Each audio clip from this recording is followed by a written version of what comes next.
There's so many ways we can be creative, and you just have to find the one that really resonates with you. It can be anything, like there's no rules, no one has to see it, but the more that you do it, I promise the easier it'll become.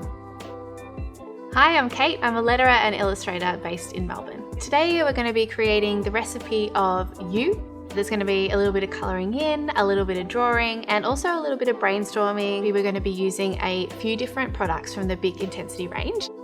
What you end up using is totally up to you, whatever speaks to you, but I'm going to use some of the dual tip felt pens, which are really lovely. It's got a brush on one end and a fine liner on the other. I'm going to use some fine liners, I'm going to use some of the premium felt markers, and then maybe some of the pencils as well. If you'd like to add maybe a little bit of extra softer shading, that's also a lovely option.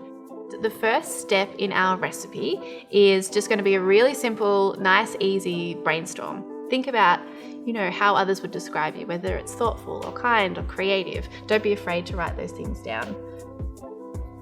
Once I've spent a bit of time doing that, I'm actually going to put it to the side. All right, so next we're going to add some color, and I absolutely love working with color. One of the great things about the range is that in all the different tools, the colors remain the same. So if I pick up this pink jewel pen and then want to use the fine liner, I know that they're going to be the exact same shade of pink. So that's really, really handy. So I would use these for a lot of lettering, for a lot of brush lettering, which I'll show you a little bit later on.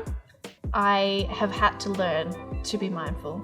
It is definitely not my natural state, and it wasn't until I really became aware of what mindfulness was, I realized how much I wasn't doing it. So for me, mindfulness means forgetting about what's to come, forgetting about what's happened, and just being present.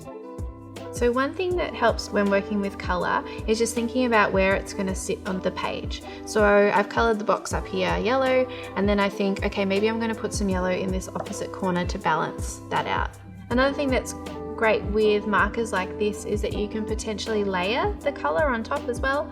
So I could maybe go over this again with the exact same color pen, but the doubling up of color gives me this slightly darker shade of pink, so I can create a bit of a shadow.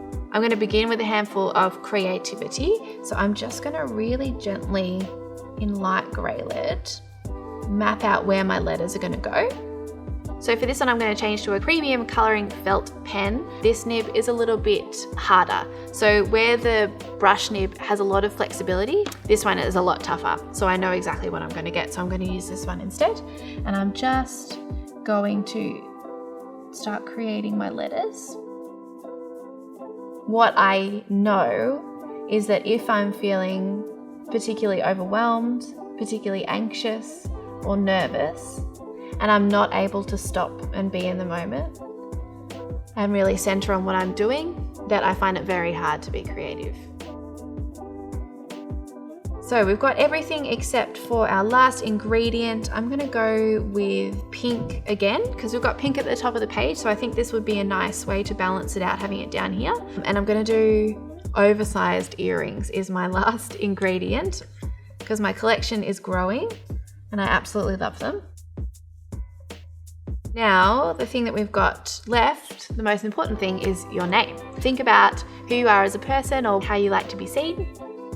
With the brush pen, when you put more pressure on the nib, you get a nice thick stroke like this. And when you put less pressure, you can get it to quite a fine point. So then you get this beautiful difference between the thick and the thin strokes.